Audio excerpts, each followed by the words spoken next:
Architecture is frozen music. We do not know where exactly this proverb originated from. Most often it is attributed to Goethe. It reflects the widespread fascination with the formal structure of musical works. Such form has in fact fascinated listeners and thinkers for a long time. Not infrequently, musicologists have exaggerated this up to the point of absurdity, forcing pieces on the percussion bed to demonstrate golden means and symmetries.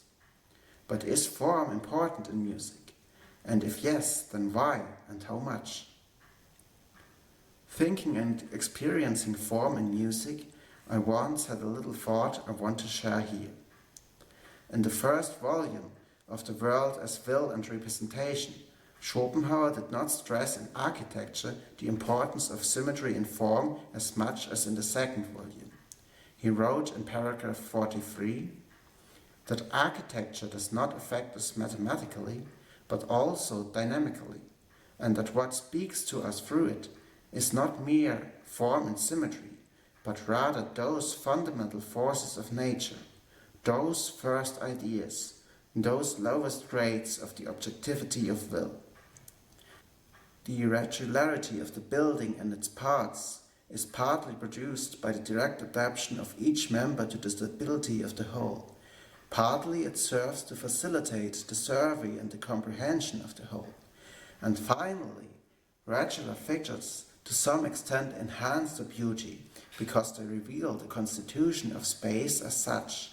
But all of this is of subordinate value and necessity, and by no means the chief concern. Indeed, symmetry is not invariably demanded, as runes are still beautiful.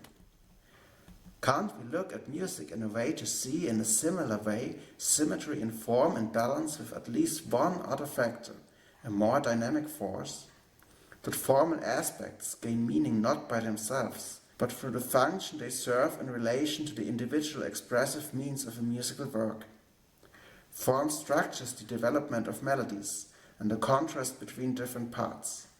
In the often closely, but not exactly carried out proportions, we could thus perceive a balance between the beauty of form and dynamic expression. Liberation from the exact proportions can be tolerated and beautiful when it is motivated by the dynamic force which still possesses an adaptation to and a function in the whole. This way, a musical building is alive and meaningful.